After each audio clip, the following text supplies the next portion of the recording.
Una sa lahat, News 5 exclusive. Bakit? Ano yun? Upasin mo kayo! Bakit ano mo yun? Laking gulat ng mag-anak na ito nang pasukin ng mga nagpakilalang pulis ang kanilang tindahan. Kanya-kanya silang palag. Hindi raw kasi nila maintindihan kung ano ang kanilang kasalanan. Isa nga ba itong insidente ng hulidap? Yan ang dapat abangan. Ngayong ikalabing-isang araw ng Pebrero taong 2025. Kampanya ng mga tumatakbong senador sa Bilang Pilipino 2025 umarangkada na. Mga pambato ng administrasyon nagsama-sama sa baluarte ng mga Marcos. Si dating VP Leni Robredo pinangunahan naman ang kampanya ni Bam at Kiko. Habang sa Maynila naman nag-ikot ang mga taga-Makabayan. Mga tarpaulin at iba pang campaign materials na sobrang laki at kung saan-saan lang nakapaskil, pinagbabaklas ng COMELEC. Mga nagpakilalang IT expert na nag-aalok sa mga kandidato na kaya nilang dayain ng eleksyon, arestado. Pasintabi naman po sa balitang ito, driver ng habal-habal pinagsasaksak ng screwdriver sa gitna ng kalsada. Tipid-tipid mga kapatid, paghandaan na ang tasingil sa inyong Meralco bill. Sa Frontline Sports, Luka Doncic ipinakita na ang kanyang magic sa Lakers. At eto na nga, Maris Racal pinainit ang inkognito nang tumakbo siya ng nakatupis lang.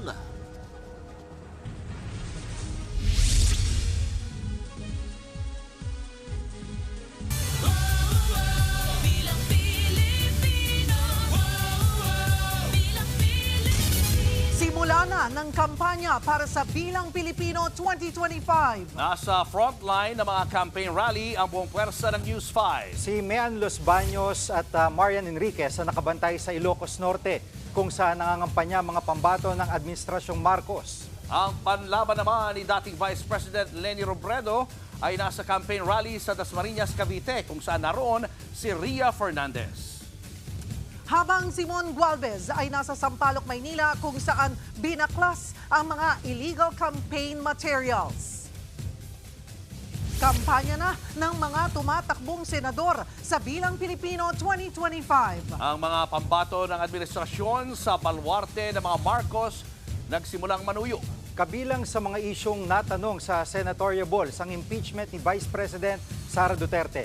At live mula sa Lawag, Ilocos Norte, nasa frontline balitang yan, si Mean Los Baños. Mean, dumating na ba dyan sa rally si Pangulong Bongbong Marcos? Magandang gabi sa inyo.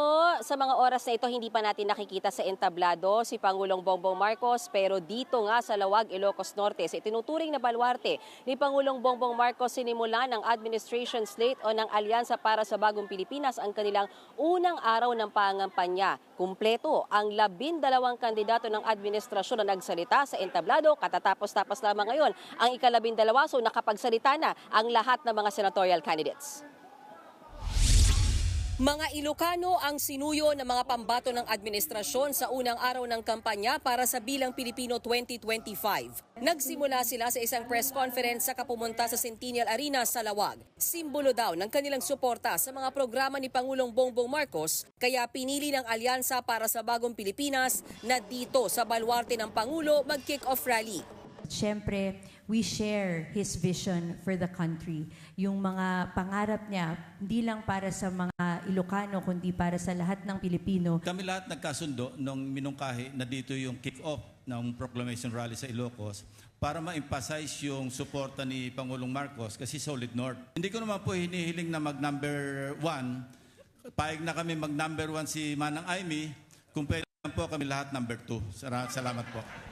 Karamihan sa mga pambato ng administrasyon pasok sa top 12 ng mga survey. Pwera lang kina Senador Francis Tolentino at Benher Abalos. Challenge para sa amin yon, pero kailangan magtrabaho.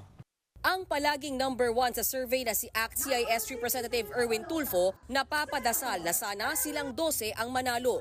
Kung kailangan po hilain yung iba, we have to do that. Kailangan po itulak yung iba, pataas.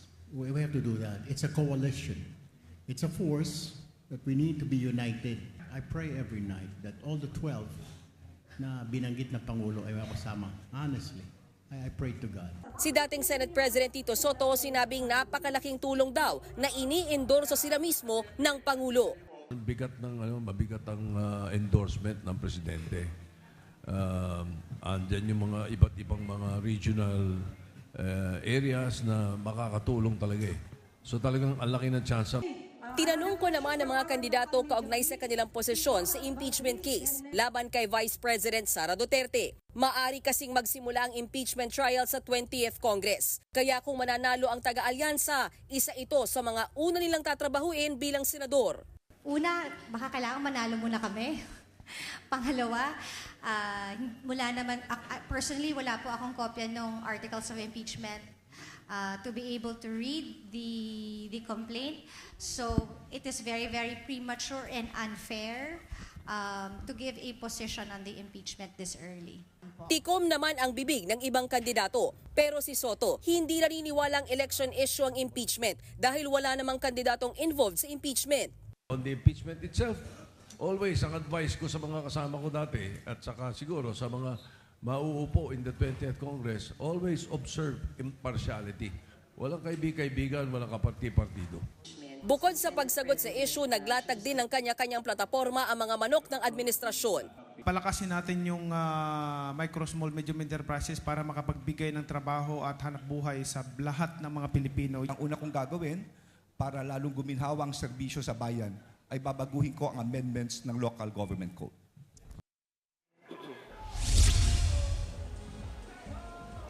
Cheryl, binigyan lamang ang mga kandidato ng tigli 5 minuto para magsalita. So 5 p.m. nag-start sila, pasado 6 p.m. natapos silang lahat magsalita sa entablado. Pagkatapos yan, pinakilala silang muli. Kasama na dyan si Senator Amy Marcos, ang kapatid ng Pangulo, na bagamat absent ng proclamation rally last September, ngayon ay present sa kick-off rally. Pagkatapos lamang nitong intermission number, kumakanta kasi si Andrew E. sa mga oras na ito, inaasahan na magsispeech si Pangulong Bongbong Marcos at itataas ang kamay ng kanyang mga sa eleksyon. Cheryl? At Mayan, kumusta naman ang mood ni Senator Amy? Alam naman natin na kaibigan ni Senator Amy, si VP Sara, na in-impeach ng Kamara.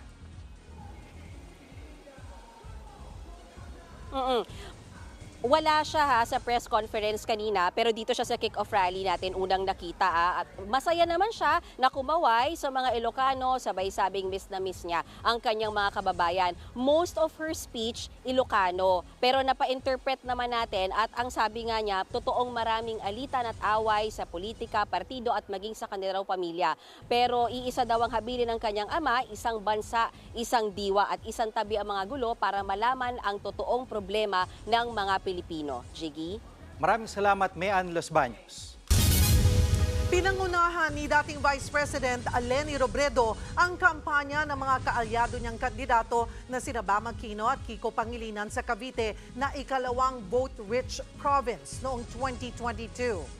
At live mula sa Dasmariñas, Cavite, nasa frontline ng balitang yan, si Ria Fernandez. Ria, ano nang update dyan sa People's Campaign Kick-Off Rally? Cheryl, 6:35 p.m. pa mag-uumpisa ang main program ng People's Campaign Kick-Off Rally ng senatorial tandem nila Kiko Pangilinan at Bam Aquino dito sa Dasmariñas City Arena sa Cavite. Pero kanina pa ramdam ang mainit na suporta ng mga dumadalo rito. Inuna talaga ng Kiko Bam tandem itong Cavite dahil isa itong vote-rich province na may 2.4 milyong botante. Bukod dyan ay makasaysayan din itong lugar dahil may kaugnayan ito sa ating kasarinlan. Pero bago ito, Cheryl, ay kabi-kabilang aktibidad na ang pinangunahan ng Kiko Bam tandem kaninang umaga. Rekta agad sa komunidad ang tandem ni Kiko Pangilinan at Bam Aquino ngayong unang araw ng kampanya para sa national candidates. Sa Barangay Cruz na Liga sa Quezon City nila napiling umpisahan ng pagbabahay-bahay. Sa pre-election survey nitong Enero ng Pulse Asia, lumabas na nasa 15 to 16 ang ranggo sa senatorial race ni Kiko Pangilinan, habang ang kanyang katandem na si Bam Aquino nasa 15 to 18th place. Kaya ito ngayon sa unang araw ng kampanya, nagbabahay-bahay sila para muling ipakilala ang mga sarili at ilatag ang kanilang mga plataporma sa mga botante nang sa gayon makapasok sila sa Magic 12. murang pagkain at bilihin ang pangako ni Kiko. Sakaling makabalik siya sa Senado matapos matalo sa vice presidential race noong 2022. Kasama niya sa kampanya ang misis ni Bam na si Timmy at aktres na si Marjorie Barreto. Nag-zumba naman sa UP Sunken Garden ang mga nominee ng Akbayan Party List na sina Attorney Chel Jokno at Percy Sendanya. Nag-house to house din sila sa Tondo kasama ang kanilang chairperson na si Senator Risa Ontiveros. Bago ito, dumalo sila sa misa kasama si dating Vice President Leni Robredo, pati ang mga nominee ng mamamayang liberal o ML na sina Erin Tanyada at Teddy Bagilat. Bahagi ito ng pangako ni Robredo na tumulong sa kanilang kampanya bago niya tutukan ang pagtakbong mayor sa Naga. Sa pagsuporta ng dating bise, mas tumaas daw ang kumpiyansa ng mga kandidato na bubuti pa ang kanilang standing habang papalapit ang eleksyon. Kumbaga sa basketball, di ba? Second quarter na tayo. Medyo tinambakan tayo ng first quarter. So babawi tayo ng second quarter. This is a continuation of our patuloy ng ating simulain ng gobyernong tapat. Kami naman klaro na independent ang aming pagtakbo. May dalawang malaking grupo na nag-uumpugan ngayon. Yung focus namin, in his case, yung pagkain, yung murang presyo, pagbaba ng presyo ng pagkain, at sa akin naman, yung mga reforma sa edukasyon. Cheryl, nakikita natin ngayon na meron pa rin tayo mga kababayang dumarating dito sa Dasmariñas City Arena sa Cavite para makalahok nga at makadalo dito sa People's Campaign Kickoff Rally ng Kiko Bam Tandem. Dahil mamaya rin 6:55 p.m. ay inaasahang magsasalita si dating Vice President Leni Robredo para formal ding i-endorso ang Kiko Bam Tandem. Cheryl? Ria, nabanggit ba sa'yo kung sasama pa ba si VP Leni dun sa mga susunod pa na kampanya? Cheryl, sa panayam natin kay Kiko Pangilinan kanina sa UP Chapel ay sinabi niya na tiniyak naman sa kanila ni dating VP Robredo yung kanyang suporta hanggat hindi pa umaarangkada yung kampanya nila sa local elections. No? Dahil alam natin na tumatakbo rin si VP Leni o dating VP Leni bilang alkalde ng Naga. Kaya habang bakante pa siya ay sigurado daw na sasama siya. Maraming salamat, Ria Fernandez. Pinagbabaklas naman ng COMELEC ang illegal na campaign materials ng mga kandidato. May mga hindi sumunod sa tamang sukat at meron ding isinabit pa sa kawad ng kuryente. Live mula sa Maynila, nasa frontline na balitang yan, si Mon Valves. Mon, bakit ngayon lang sinagawa itong offline baklas? Oo nga, Julius. Actually, matagal nang nakakalat sa mga kalsada yung iba't ibang mga posters ng mga kandidato at politiko para sa Bilang Pilipino 2025. Pero dahil ngayon pa lang nag-umpisa yung campaign period para sa national positions, ngayong araw pa lang din pwedeng simulan ng COMELEC yung pagbabantay at pagbabaklas sa mga illegal at pasaway ng mga campaign materials. Partikular na yung para sa mga tumatakbo sa pagkasenador at party list groups. Madaling araw pa lang, pinagbabaklasan ng COMELEC ang mga illegal na campaign materials sa kahabaan ng Honorio Lopez Boulevard sa Tondo, Maynila. Kahit kasi malalaki ang ngiti ng mga kandidato sa posters, sobra raw ang laki ng iba at hindi na sumunod sa tamang sukat na 2x3 feet. Karamihan din sa mga ito, gawa sa plastic na hindi eco-friendly at nakapaskil pa sa puno, poste at kawad ng kuryente. Kahit nga yung mga nakasabit sa mataas na bahagi ng poste, sinungkit at hindi rin pinalampas ng mga otoridad. Ayon kay COMELEC Chairman George Garcia, lahat ng binaklas nilang campaign materials ipinagbabawal. Ang hirap tanggalin. Lalo na yung pagkakakabit na gamit yung mga scotch tape. Hindi naman sa ordinaryong tape yung ginagamit. Yung iba naman talaga kawad na nakatali ng napakahigpit sa mga poste. Susulatan ng COMELEC ang mga kandidato at party list groups sa sangkot sa pagkakabit ng illegal na campaign materials. Bibigyan sila ng 3 araw para tanggalin ang mga ito. Kung hindi, posible silang masampaan ng election offense at ma-disqualify pa. Ang isa sa mga party list na nabaklasan ng maraming posters, sinabing handa silang sumunod sa utos ng COMELEC. These are all posted by different supporters. Alam mo na, pag medyo marami yung mga supporters, hindi mo rin makontrol minsan. Kapag lagi na lang natin na papayagan yung kanilang argumento na hindi kami nagkabit, lahat na lang hindi namin matatanggal. Paglilinaw ng COMELEC, hindi susunugin ang mga nakumpiska nilang campaign materials. Iipunin daw ito sa local COMELEC offices para maging ebidensya sa pagsasampa ng reklamo. Aminado ang COMELEC, wala pa rin namang natutuluyang mapanagot sa mga nauna ng lumubag dahil sa illegal na campaign materials noong mga nagdaang halalan. Pero dahil sa binuong task force na tututok dito, sila na raw ang magsasampa ng kaso at hindi na kailangang maghintay pa ng magreklamong botante. Paalala rin ng COMELEC ngayon nagsimula na ang campaign period, dapat ipaalam sa kanilang mga ipamimigay sa kampanya tulad ng mga t-shirt, baller at sombrero na may muka at pangalan ng kandidato. Bawal din daw ang pagpapakain sa mga campaign rally dahil may tuturing itong vote buying. Julius, sa pinakahuling anunsyo ng COMELEC, ihihinto na raw nila ang pagbabaklas sa mga illegal na campaign materials. Sa halip, susulatan na lang daw nila yung mga sangkot na kandidato para sila na mismo yung magtanggal ng mga ikinabit nila at kinakailangan nila magpaliwanag sa COMELEC. Julius. Maraming salamat, Mon Gualvez. Arestadong 3 lalaki nangangakong mamanipulahin ang resulta ng eleksyon para sa ilang kandidato. Ang isa sa mga complainant, milyong-milyong piso na ang naibayad. Nasa frontline balitang yan si Elaine Fulencio. Ikaw ay may karapatang manahimik o magsawalang tibo.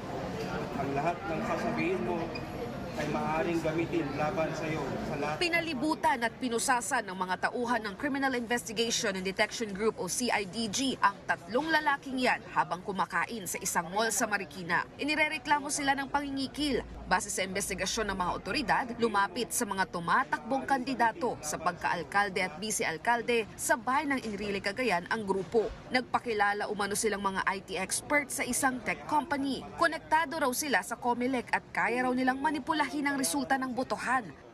Pinasinungalingan naman yan ng mismong chairman ng COMELEC na si George Garcia. Ang dali po nilang sabihin, lagi nating inuulit, either close kay chairman, mga taga-COMELEC, ITD, o kaya close doon sa aming provider. Ganyan po lagi ang kanilang paraan ng pagbibenta. Ayon sa nagreklamong mayoral candidate na si Robert Turingan, 2019 nang una silang lapitan ng grupo pero hindi raw niya pinansin ang alok ng mga ito. Muli raw siyang kinontak noong 2022 elections. Nagbigay daw siya ng 5 milyong piso para hindi pakialaman ng umano'y resulta ng botohan sa kanilang bayan. Wala akong intensyon na humingin ng suporta sa kanila. Dahil hindi ko kaya yung inihiling nilang kwan. Ang intensyon ko na lamang ay mahuli ang mga ito. Ngayong 2025 elections, hindi pa rin daw tumigil ang mga sospek at muling nag-alok 90 million pesos ang singil nila kapalit ng siguradong panalo kay Turingan. Dito na nagkasa ng entrapment operations. Sinubukan ng News 5 na kunan ng pahayag ang mga naaresto pero tikom ang kanilang mga bibig. Mahaharap sila sa reklamong robbery extortion. Tinutugis naman ang iba pang kasamahan ng mga sospek. Nagbabalita mula sa frontline. Elaine Fulgencio, News 5. Nabisto ang isang warehouse sa Bulacan kung saan pinaghahalo ang iba't ibang klase ng bigas at ibinebenta ng mas mahal. Hinahaluan pa ang mga ito ng pandan essence at nire-repack para magmukhang bago. Nasa frontline ng balitang yan, si Ian Suyu. Sinalakay ng mga tauhan ng National Bureau of Investigation, Cybercrime Division at Special Task Force ang warehouse na ito sa Bukawi, Bulacan. Tumambad ang sako-sakong bigas na galing umanong Vietnam at Pakistan. Pinaghalo-halo nila yung variety ng bigas. Tapos lalagyan ng konting pabango, pandan. Ipapaso na nila as mamahaling bigas, Class A na bigas. No? Niloloko ang ating mamamayan. Ang kada kaban ng bigas na nirepak at nilagyan ng Coco Pandan Essence, ibinebenta sa merkado sa halagang 2,400 pesos. Ang ilang sako ng bigas, taong 2024 pa ang nakalagay na date at may ilan namang 2025 ang nakaimprenta. Ibig sabihin, pinalalabas na bagong ani ang mga nirepak na bigas. Puro alikabok na, puro ano na yung mga sako. Makikita natin na hoarding no? Clear manifestation of hoarding. Tapos nakita naman natin yung makina nila na kung saan pinaghahalo-halo nila yung iba-ibang variety ng bigas. That is adulteration. Tapos ipapasa nila ng mahal sa ating mamamayan. That is profiteering. Lahat economic sabotage. Nadatnan din ng isang truck na may kargang mga sako ng nirepak na bigas na handa na sanang i-deliver. Arestado ang 4 na empleyado ng warehouse. Tumanggi muna silang magbigay ng pahayag sa media. nahaharap ang mga empleyado sa patong-patong na reklamo habang inaalam pa ang pagkakakilanlan ng may-ari ng warehouse. Nagbabalita mula sa Frontline, Ian Suyu, News 5. Showbiz, eto na nga! Mga kapatid, eto na nga ang mga umaarangkadang showbiz balita ngayong Martes. Kompleto at ready nang makipagkantawanan ang bagong set ng Jukeboss ng Singali. Ang mga aspirant naman ng Be The Next 9 Dreamers abay sumabak na rin sa level test. Nasa frontline na balitang yan, si MJ Marford. Trending ang pinakabagong talent survival show na Be The Next 9 Dreamers. Ang mga aspirant sumabak sa level test ng mga Korean superstar mentors. 무대할 때랑 또 다른 매력을 가지고 있는 친구인 것 같아서 정말 잘 봤습니다. 제 생각인 건데 전체적으로 춤을 너무 깔끔하게 잘 추는 거가 추고 있고 Kung may mga pasado on the first go, meron din namang kailangan pang mag-level up. 연습을 일단은 굉장히 처음부터 많이 해야 될 것 같다라는 생각이 들고요. 네, 지금 굉장히 무대를 봤을 때도 춤에 많이 집중되어 있는 것 같아요. Ang mga trainee, irarank base sa kanilang scores. At para manatili sila sa show, malaki ang role ng global fans o Dream Keepers dyan. Dahil 50% ng boto manggagaling sa text at online votes ng Dream Keepers. Ang other half naman ay galing sa mentors. Napapanood ang Be The Next 9 Dreamers every Saturday 7 p.m. at Sundays at 7:30 p.m. May weekday catch-up din sa Hapon Champion ng TV5 at 3:30 p.m. Samantala, kumpleto na mga bagong miyembro ng Jukeboss sa Singali. At ang final boss, ang OG Contesero at The Voice PH winner na si Mitoy Yonting.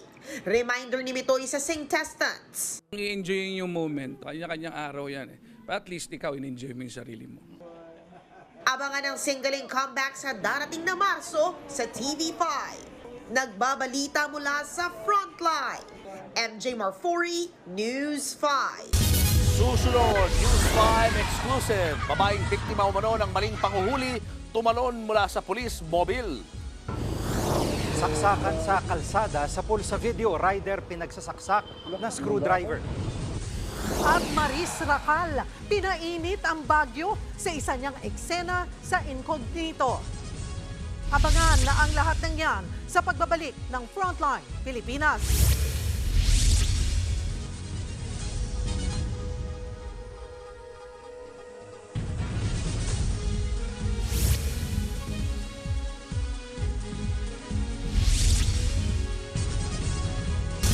Mga kapatid, Julius Babaw po, nasa Middle East o sa amang dako ka ng mundo, manatiling may alam at may pakialam sa mga mainit na balita dito sa ating bansa. Simulan po natin ang bawat araw sa tuloy-tuloy na balitaan sa Frontline. Mag-follow at mag-subscribe sa social media pages ng News 5. Yan po ang live na kuha sa campaign rally ng mga pambato ng Administrasyon Marcos. Naroon na po si Pangulong Bongbong Marcos para pangunahan ang kanilang kampanya. At target po nilang makuha ang lahat ng 12 pwesto sa pagka-senador. Abangan po mamaya ang kabuuang detalye ng pangyayaring ito. Masintabi po sa balitang ito, pinagsasaksak ang isang habal-habal rider sa gitna ng kalsada sa Cebu City. Ang pinagmulan daw ng gulo, napagtripang pictura ng sospek ang biktima. Nasa Frontline balitang yan si John Aroa. Sa gitna ng kalsadang ito sa barangay Kinasang Anpardo sa Cebu City noong Sabado, agaw eksena ang lalaking inuundayan ng saksak ang kaaway niya. Maraming sasakyan ang dumaraan at iniiwasan ang pananaksak. Hindi makaporma ang biktima. Base sa investigasyon ng mga pulis, punot dulo ng gulo ang trip ng suspect na picturean ang biktima. Ang suspect pa ang nagalit ng sitayin siya ng biktima. Nagkapikunan lang, nagkatitigan ng masama, and they fist fight ensued and umabot doon sa saksakan sa lugar. Naglabas daw ng screwdriver ang biktima pero naagaw ito ng suspect na ginamit niya sa pananaksak. Naisugod na sa ospital ang habal-habal rider. Sa follow-up operation nitong linggo, nahuli ang suspect sa bayan ng Dalaget. Ayon sa suspect, self-defense lang daw ang ginawa niya. Nagdilim yung paningin ko nang pinagpapalo niya ako. Kinuha ko yung screwdriver niya, tapos sinaksak ko siya. Pinagtitripan niya kasi ko. Nagsisiga-sigaan siya. Hindi raw niya pinagsisihan ang nagawa at handa niyang harapin ang kasong isasampa laban sa kanya. Kasulukuyan namang nagpapagaling ang biktima sa ospital. Nagbabalita mula sa frontline, John Arua, News 5. Timbog sa basta ang isang lalaki sa Valenzuela. Dati na raw nakulong ang suspect dahil din sa illegal na droga. Nasa frontline ng balitang yan, si Hannibal Talete. Isang linggong minanmanan hanggang sa naaresto sa buy-bust operation ang lalaking yan sa barangay Paso de Blas sa Valenzuela. Nasabat mula sa suspect ang 52 gramo ng hinihinalang shabu. Nagkakahalaga yan ng mahigit sa 353,000 pesos. Kadalasang parokyano raw ng suspect ay yung mga nagtatrabaho sa factory. Inaalam pa ng mga pulis kung kanino kinukuha ng suspect ang supply na ibinebenta niyang droga. Base sa investigasyon, dati na palang nasangkot sa illegal na droga ang lalaki. Nahuli na kasi siya last year. Nagkapag-abil lang siya, then ngayon bumalik siya. Inamin naman ng suspect na nagtutulak siya ng droga sa kadahilanang. Kaya ako sa walang pera sa'yo. Pero ilang beses na po ginawa yan? 2 po, sir. Sa ngayon, nakakulong ang suspect sa Valenzuela City Police Station. Nahaharap siya sa reklamong paglabag sa Comprehensive Dangerous Drugs Act. Nagbabalita mula sa frontline, Hannibal Talete, News 5.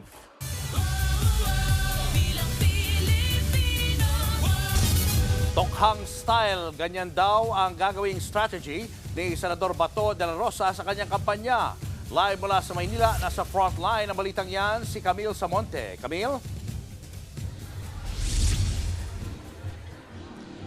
Julius, kumpiyansa si re-election ni Senator Ronald Bato de la Rosa na hindi makaaapekto ang investigasyon na ginagawa ng International Criminal Court o ICC tungkol sa madugong war on drugs na pinamunuan niya noon. Piniling dumalo ng misa ni re-election ni Senator Bato de la Rosa sa unang araw ng kampanya. Nagsimba siya kanina sa Diocese of Cebu sa Quezon City matapos imbitahan ng distrito. Sa pinakabagong senatorial survey ng Pulse Asia, nasa ika-10 pwesto si de la Rosa. Sa kabila niyan, kumpiyansa raw siyang iboboto pa rin siya ng publiko. Ang gagawin daw niyang strategy, tokhang style. Magbabahay-bahay daw siya para mas lalong makilala ng mga botante. Narito ang kanyang pahayag. Tukhang talaga. Tuk-tuk. Pag open, kung smiling, you plead. Pwede ba nyo kong iboto? O, ganon. Pero kung pag open ang bahay na kasi bangot, ay sorry po, alis ako.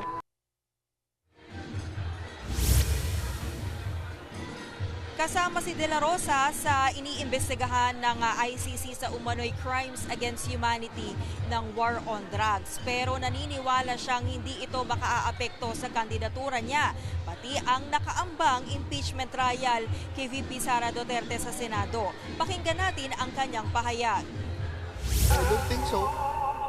Do you think kung walang impeachment na mangyayari, yung mga diehard na mga Duterte votes makukuha rin ng kabila? I don't think so. Samantala, nagsimula na ring mangampanya ang kapwa niya re-electionist at kapartido sa PDP na si Senator Bongo. Nakipagkamay siya sa mga motorista at bumili din ng kwek-kwek sa gilid ng kalsada. Sa tapat yan ng isang malasakit center sa Davao City. Julius, dadalo rin ngayong gabi dito si Senator Bongo sa General Assembly ng League of Municipalities. Nakatanda siyang magbigay ng speech tungkol sa kanyang plataforma tungkol sa kalusugan. Julius? Maraming salamat, Camille Samonte. Tipid-tipid muna sa kuryente. Magpapatupad kasi Meralco ng taas singil sa kuryente ngayong buwan. Kung magkano, alamin sa Frontline Report ni Kari Cator. Baka yung 3 months. Samantalahin ang malamig na panahon at huwag na munang mag-aircon, lalo't may nakaambang taas singil sa kuryente ngayong Pebrero. Ayon sa Meralco, may dagdag na 28 centavos kada kilowatt hour. Para sa mga bahay na kumukonsumo ng 200 kilowatt hours kada buwan, makakakita kayo ng pagtaas na 57 pesos sa inyong electricity bills.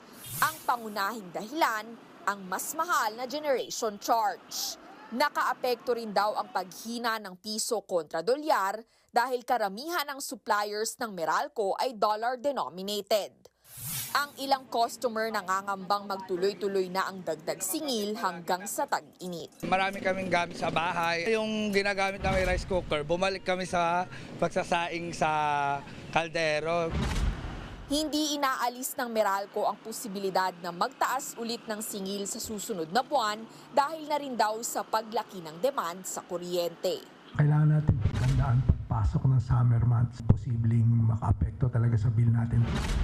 May mga hakbang naman daw na ginagawa ang Meralco para mapigilan ang posibleng taas singil tulad ng pagpapalawig ng kanilang mga kontrata sa ilang supplier. Maaaring makatulong din ang 19 billion pesos na refund ng Meralco na posibleng maramdaman sa inyong mga bill simula Marso kung maaprubahan na ito ng Energy Regulatory Commission o ERC. Proposal namin was to refund it over 3 years. That's equivalent to 19 centavos per kilowatt hour. Hopefully, if you can get regulatory approval to implement it as soon as possible. Nauna nang ipinag-utos ng ERC ang refund ng Meralco para sa mga sobrang koleksyon mula July 2022 hanggang December 2024. Nagbabalita mula sa Frontline, Caricator, News 5. 5 ang patay matapos anurin ng baha sa Palawan. Sakay ng van ang mga biktima ng tangayin ng tubig sa barangay Isaub. Kasunod yan ng malakas na ulang dala ng shear line. 3 sa mga nasawi, mga bata. 7 sa pasahero ng van ang nakaligtas. May banta pa rin ang pag-ulan sa Palawan ngayong araw. May mga lugar ding hindi pa humuhupa ang tubig. Higit 2,000 pamilya ang inilikas. Showbiz, eto na nga! Mga kapatid, eto na nga. Trending na naman si Maris Racal, but in a good and hot way. Ang eksena pong ito ni Maris na nakikipagbakbakan ng nakatupis lang, abay nagpahanga sa maraming viewer ng action seryeng Incognito. Kwento po ni Maris, ito raw ang eksenang una niyang shoot sa unang araw din ng kanilang Baguio taping. Aminadong gininaw si Maris pero game lang sa action scene. Nag-pay off naman ang hard work ni Maris dahil talaga namang hinangaan ng netizens ang galing ng aktres sa kanyang pagganap bilang ang spy master na si Gab Rivera. Mas marami pang maiinit na eksenang aabangan gabi-gabi sa Incognito tuwing 8:45 p.m. dito sa TV5. Susunod, News 5 exclusive, babaeng biktima umano ng maling panguhuli, tumalon mula sa police mobile. Kambal na grade 11 students patay matapos namang ma-hit and run. At Andy Eigenman at Philmar Alipayo nagkaayos na raw matapos silang pagpiestahan online. Yan at iba pa sa pagbabalik ng Frontline Pilipinas.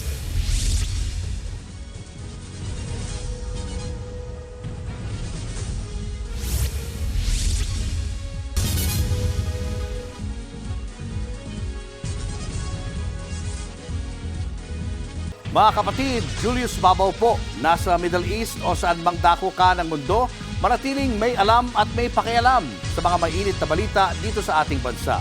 Simulan po natin ang bawat araw sa tuloy-tuloy na balitaan sa Frontline. Mag-follow at mag-subscribe sa social media pages ng News 5. Sibak sa pwestong 7 pulis na bigla na lang pumasok sa isang tindahan sa Taguig. Nagsorry naman ang mga pulis na kalaunan at umaming nagkamali sila ng huli. Nasa Frontline balitang yan si Gary De Leon, exclusive. Bakit? Bakit?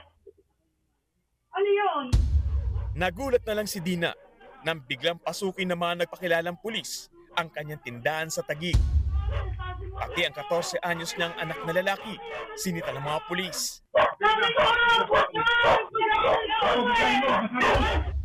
Habang pinabasa naman kay Dina ang papel na umano'y arrest warrant. Inagaw pa ng mga pulis ang kanilang cellphone. At pilit silang pinalalabas para isakay sa mobil. Pare-parehong pumalog ang mag-ina. Hindi na nakita ang mga sumunod na nangyari sa tindahan dahil winasak ng mga pulis ang CCTV. Pero ayon kay Dina, tinangay ng mga nanghuli ang benta ng tindahan, pera sa kwarto at maging laman ng kanyang e-wallet. Inilagay pa raw sa garbage bag ang mga nakuhang gamit. Kwento ni Dina, pumalag sila dahil walang nakasaad na impormasyon sa ipinakitang arrest warrant. Basta may warrant ka. As ko titingnan ko. Bakit ganyan ang warrant nyo? Walang pirma ng judge. 3 poses daw ang inilagay ng mga pulis kay Dina. Saka siya kinaladkad papunta sa police mobile. Hysterical na po ako. Talagang pilit nila ako pinoposasan. Ganun, ganyan. Tapos, nung nakita nila may CCTV, kinuha nila lahat. Pumayag ang mag-ina na sumakay ng police mobile na magkasundo sila na pumunta sa barangay at doon magharap. Pati ang anak na babae ni Dina, sumama rin. Pero pagsakay nila, biglang matulin na pinatakbo ang police mobile. Sa isang video, makikitang tumalon si Dina at tumakbo sa loob ng barangay hall. Aba, nakita ko nilagpas na ho sa barangay. Hindi totoong barangay. Didiretso ako. Kung didiretso akong tupatay, hindi wala makakawalapit na pamilya sa akin. Tumalon po ako, buong loob ko tumalon ako. Tumalon din mula sa mobil ang babaeng anak ni Dina at tumama ang ulo sa semento. To the rescue ang barangay at dinala sila sa ospital. Sa loob ng barangay, dito raw naramdaman ni alias Dina na siya ay ligtas na. Lumapit daw ang mga pulis sa kanya at humingi ng sorry at sinabing nagkamali lang sila sa kanilang operasyon. Isinoli raw ang kanyang mga gamit pero ang kanyang pera ay hindi na naibalik. Humihingi ng proteksyon kay PNP Chief Romel Marvil ang pamilya ni Dina dahil natatakot daw sila na balikan sila ng mga pulis.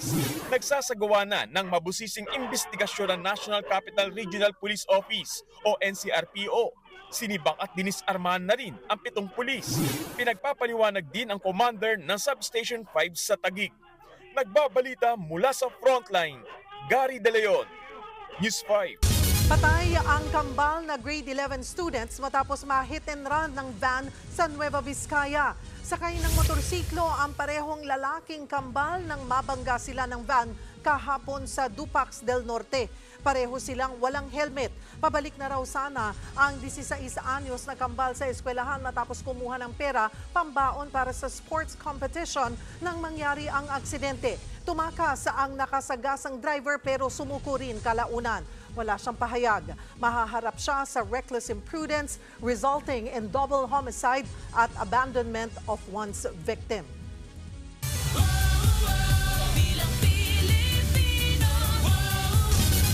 Solong nangampanya sa Quezon City ang independent senatorial candidate na si Ben Tulfo. Itinanggi niya gumagawa sila ng political dynasty sa Senado. Nasa frontline na balitang yan si JC Cosigo. Solo namang nangampanya sa barangay sa Uyo sa Quezon City ang independent candidate na si Ben Tulfo. Kahit pasok siya sa top 5 na mga survey, sabi niya, hindi raw siya naniniwala riyan. Hindi raw siya naniniwala sa political dynasty. Yan ay sa kabila na posibilidad na magkaroon ng 3 Tulfo sa Senado. Dynastiya ba kami? 3? Paano ka magkakaroon ng dynastiya? Wala kaming balwarte kung kami nasa Senado. National yan eh. Hindi mo pwedeng kontrol yung tao, Luzon, Visayas at Mindanao. Bakit? Pagdating ba namin sa Senado, nagpapalitan kami ng Rafi Erwin at si Ben? Taong bayan sa Senado! Taong bayan sa Senado! Sa kartilya ng Katipunan sa Maynila ang kick-off campaign ng mga pambato ng Makabayan Coalition para sa pagkasenador. Kabilang dyan sina ACT Teachers Party List Congressman Franz Castro, Gabriela Party List Congressman Arlene Brosas, dating Bayan Muna Party List Congressman Teddy Casino, sectoral leaders na sina Mimi Doringo, Modi Floranda, Jerome Adonis, Ronel Arambulo, Jocelyn Andamo at Danilo Ramos. Karapatan sa edukasyon at nakabubuhay na sahod ang isusulong ng Makabayan. Kakayod sa ground campaigning ang Makabayan, lalo't wala silang pera para sa mga advertisement. Ang lalaki ng mga billboards nung iba, magkano yung ginastos dyan. Talagang kakayod kami sa loob ng 90 days na campaign period at babalik ta rin natin, no? ang survey. Nagbabalita mula sa Frontline, JC Cosico, News 5. Tuloy-tuloy pa rin ang programa para sa kick-off rally ng mga pambato ng administrasyon. At live mula sa Lawag, Ilocos Norte, nasa Frontline balitang yan si Marian Enriquez. Marian, nagsalita na ba ang Pangulo at ano naging mensahe niya? Yes, Gigi, katatapos nga lang nitong proclamation rally ng Alyansa para sa Bagong Pilipinas dito nga sa may Ilocos Norte, Centennial Arena dito sa may Lawag City. At syempre, nagsalita nga kanina si Pangulong Bongbong Marcos. Present din yung kanyang anak na si Ilocos Norte 1st District Representative Sandro Marcos. Ngayon din yung anak ni Senator Amy Marcos na si Ilocos Norte Governor Patrick Manotoc. Star-studded ang mga performance bago ang proclamation rally. Nandiyan ang mga bigating singer na sina Bugoy Dillon at Sherry Reyes, ang actress na si R.C. Munoz at iba pang comedian na nag-entertain sa mga bisita. Sa programa, ibinida ni Pangulong Bongbong Marcos ang kanyang mga pambatong tatakbong senador na aniyay mga veterano na sa public service, alam na raw ang kanilang trabaho at mga pangangailangan ng mga Pilipino. Lalo't karamihan sa kanila, mga dati ng miyembro ng Kongreso, gayon din ang ehekutibo mula sa pagiging kalihim hanggang sa pagiging gobernador. Ipinagmalaki rin ni BBM na sila lang ang alyansa sa Bagong Pilipinas, lang ang may kompletong tiket mula sa senador hanggang sa sangguniang bayan. Pakinggan natin ang kanyang pahayag. Ay naaawa rin po ako minsan sa ating mga katunggali dahil nagmamakaawa para makakuha ng mga malalakas at magagaling na kandidato. Dito po, buo kami. Hindi lamang buo sa numero, ngunit buo ang loob para ipaglaban ang kapakanan ng bawat Pilipino. Nagtataka nga ako, parang yung mga iba na naging kandidato, nag-deliver lang yata ng suka, nabigyan na ng certificate of candidacy. Sige, pagkatapos nga dito sa Lawag ay bibisita rin itong alyansa para sa Bagong Pilipinas sa iba't iba pang bahagi ng bansa. At later this week nga, pupunta rin sila sa Iloilo City at din sa Davao del Norte. Balisay. Maraming salamat, Marian Enriquez. Showbiz, eto na nga! Mga kapatid, eto na nga, nagkaayos na sina Andy Eigenman at ang kanyang partner na si Filmar Alipayo. Kinumpirma po yan ni Filmar sa isang Facebook post kasama ang kanyang mag-iina. Nasa frontline ng balitang yan, si Laila Pangilinan. Okay na kami. Yan ang caption ng surfer na si Filmar Alipayo sa kanyang Facebook post. Sa video, kasama niya ang kanyang mag-iina. Nagkaayos na raw sila ng kanyang partner na si Andy Eigenman. Ang caption ng video, and I quote, "It all went way too far and should have been handled in private." End quote. Ang post ni Filmar, approve sa netizens. Ang ibang kaibigan ni Filmar, pinaalalahanan siya to keep his family close whatever it takes. Nireplyan naman niya ni Filmar ng love, brother ko. Ang isa pa, may payo naman kay Filmar na maging sensitive at umiwas na lang sa girl best friend para sa peace of mind ng kanyang misis. Nitong Biyernes, naging usap-usapan online sina Andy at Filmar dahil sa sunod-sunod na cryptic posts nila tungkol sa umano'y lamat sa kanilang relasyon. Nagbabalita mula sa Frontline, Laila Pangilinan, News 5. Susunod, motorsiklo, sumalpok sa delivery van. Rider na tumilapon, nagulungan pa ang paa. Sa pulsa video, mga motorista sunod-sunod na naaksidente na sa mababang barrier sa kalsada. At Luka Doncic naglaro na bilang bagong miyembro ng Los Angeles Lakers. Tutok lang mga kapatid, magbabalik pa ang Frontline Pilipinas.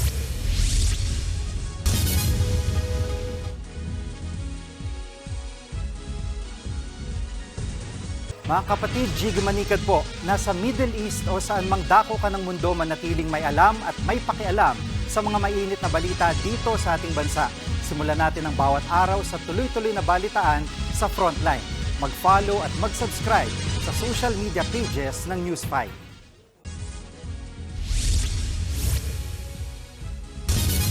Ang inyo pong napapanood ay ang live na People's Campaign Rally sa Dasmariñas, Cavite. Napapansin nga natin. Pinangunahan yan ni dating Vice President Leni Robredo para sa kandidatura ni na dating Senador Kiko Pangilinan at Bam Aquino. Abangan po mamaya ang live na iba pang detalye. Sumubsob at tumilapon ang isang pamilyang nakasakay sa motorsiklo matapos magbeating the red light ang isang taxi sa Cebu City. Habang sumalpok naman ang isa pang rider sa delivery van.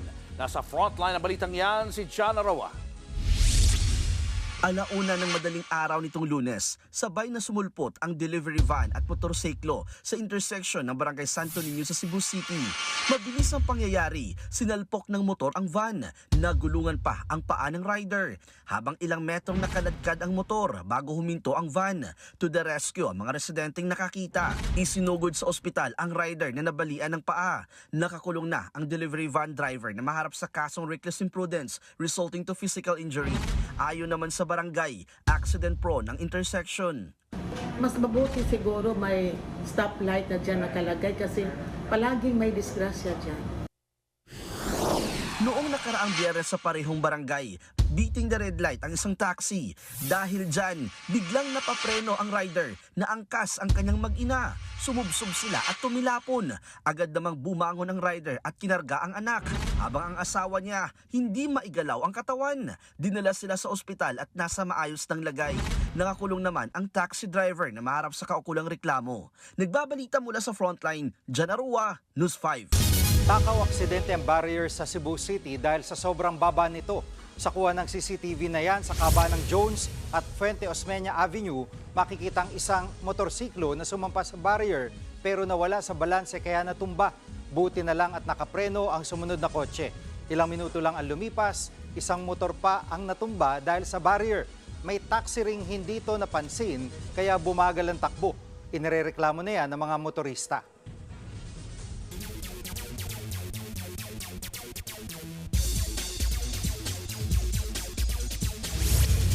At mga kapatid, isang volleyball star ulit ang makakasama natin para sa latest sa frontline ng sports. Narito si PLDT high-speed hitters spiker Point City, Kim Kiana D. Welcome, Kiana. Thank you, Cheryl. Naglaro na bilang pinakabangog member ng Los Angeles Lakers si NBA star Luka Doncic. Nakabuena manong panalo si Luka matapos tambakan ng Lakers ang Utah Jazz 132-113. Isang step-back three-pointer ang pinakaunang bucket ni Luka para sa Lakers. Nakita rin ang promising duo nila ni Lakers superstar LeBron James. Nag-full court pass pa si Luka para makadunk si King James. Sa kabuuan, nag-ambag si Luka ng 14 points, 5 rebounds, and 4 assists sa game. Very special daw ang Lakers debut ni Luka. Special, man. The way they received me, everybody, teammates, front office, everybody here. I heard a lot of noise when I was introduced, so I really appreciate it. It was a special moment. Nagsimula na ang training camp ng Gilas Pilipinas bilang paghahanda sa February window ng FIBA Asia Cup qualifiers. Present ang Gilas mainstays na sina Junmar Fajardo, Scotty Thompson at Japet Aguilar. Pati na rin sina CJ Perez, Calvin Oftana, Chris Newsome at Justin Brownlee. Kasama rin dyan ang mga nagbalik Gilas na sina Troy Rosario at Japan B-League Cagers, Dwight Ramos at AJ Edu. Binabantayan daw ngayon ni Coach Tim Cone ang kondisyon ng mga players, lalo't matindig ang laban haharapin nila abroad. Sa Webes nakatakdang lumipad ang Gilas patungong Qatar para sa sumaling sa isang pocket tournament. Magsisilbi yan na warm-up nila bago ang mismong qualifiers. Makakatapat nila ang Chinese Taipei sa February 20, sunod naman ang powerhouse New Zealand sa February 23. Huwag kayong aalis, may sport news pa tayo mamaya. Susunod sa Pulsa Video, private jet sumalpok sa nakaparadang eroplano. At international pop singer Ed Sheeran, bakit kaya sinita sa gitna ng kanyang busking performance? Marami pa kayong mga balitang dapat malaman sa pagbabalik ng Frontline Pilipinas.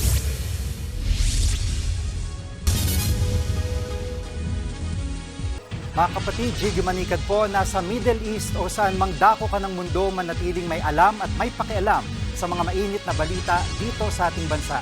Simulan natin ang bawat araw sa tuloy-tuloy na balitaan sa Frontline. mag-follow at mag-subscribe sa social media pages ng News 5. Isang patay nang bumangga ang isang jet sa nakaparadang eroplano sa Arizona sa Amerika. Sa kuha ng CCTV, dumausdos ang aircraft sa runway ng Scottsdale Airport. Sinalpok nito ang isang nakaparadang eroplano. Base sa investigasyon, nagkaproblema ang landing gear ng aircraft. Bagong may-ari ng singer na si Vince Neil ng Motley Crue ang nag-crash ng jet. Bukod sa nasawi, sugatan din ang 4 na pasahero, kabilang ang girlfriend ng singer. Kasalukuyan na silang nasa ospital. Opisyal na ngang nagsimula ang kampanya para sa Bilang Pilipino 2025. Pero alam nyo bang magkaiba ang pinapayagang haba ng political ads ng mga local at national candidates? Yan at iba pang guidelines sa political ads sa Frontline Report ni Lourdes de Vera.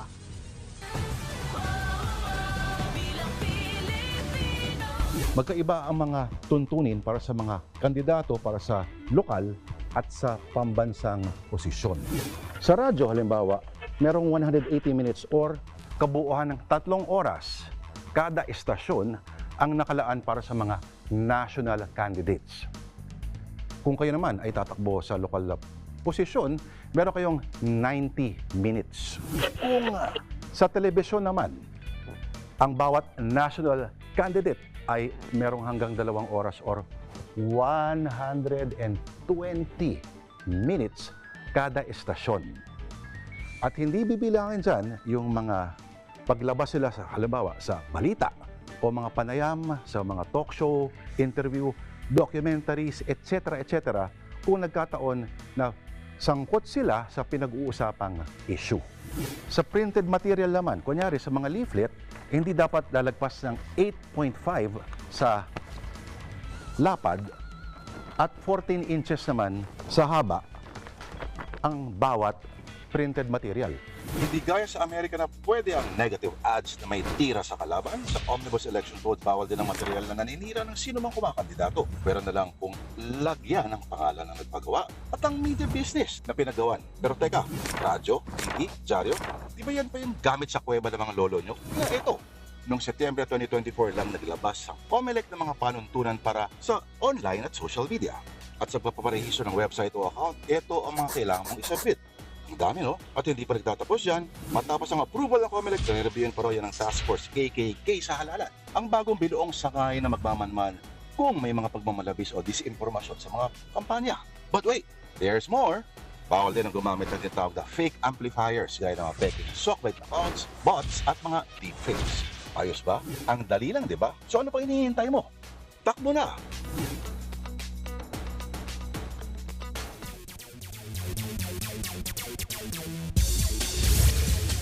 Tuloy-tuloy pa rin ang mainit na volleyball action sa PVL All-Filipino Conference. Unang naglaban ang Petrogas Angels at Capital One Solar Spikers.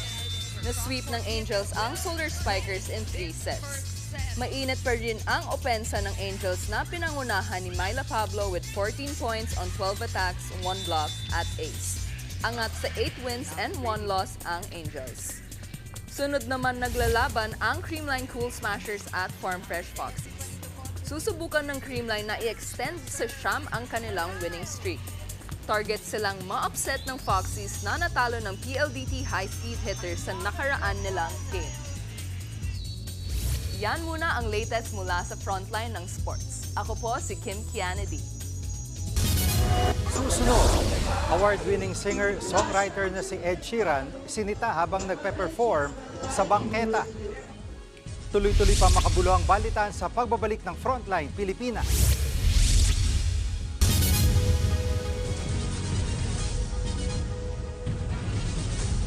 Mga kapatid, Cheryl Cosing po. Nasa Estados Unidos, Canada o saan man dako ka ng mundo, manatiling may alam at may pakialam sa mga maiinit na balita dito sa ating bansa. Simulan natin ang bawat araw sa tuloy-tuloy na balitaan sa Frontline. Mag-follow at mag-subscribe sa social media pages ng News 5.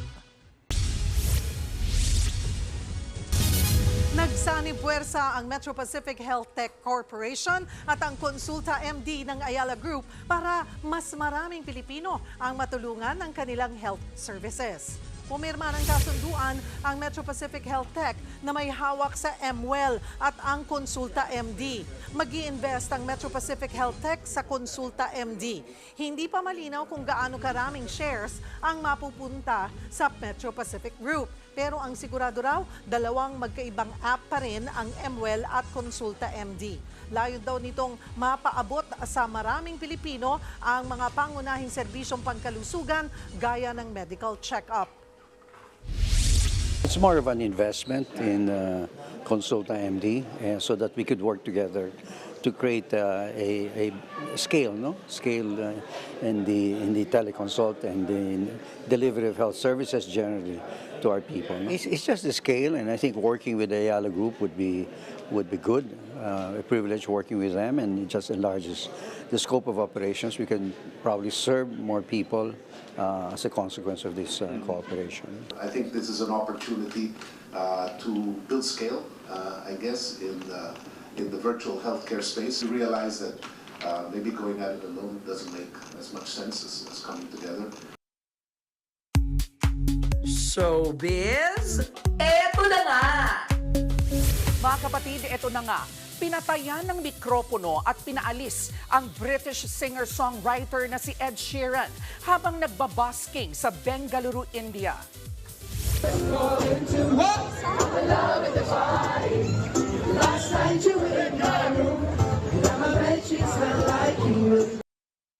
Matapos nga pong bunutin ang plug ng kanyang mikropono, nag-react naman ang audience. Sa kanyang post, sinabi ng singer na may permiso raw sila para mag-perform sa nasabing lugar. Pero taliwas naman yan sa sinasabi ng local police. Nagpunta sa India si Sheeran para sa kanyang Mathematics World Tour. At yan nga po ang mga showbiz update ngayong Martes. See you tomorrow mga kapatid. Ako po si Jervy Wrightson. At yan ang mga balita at impormasyong dapat niyong malaman sa araw na ito. Mga balita para sa may alam at may pakialam. Kami ang inyong mga kasangga sa Frontline Pilipinas.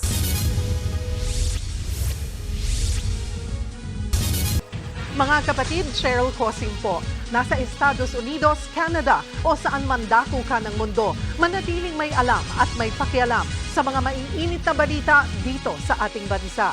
Simulan natin ang bawat araw sa tuloy-tuloy na balitaan sa Frontline. Mag-follow at mag-subscribe sa social media pages ng News 5.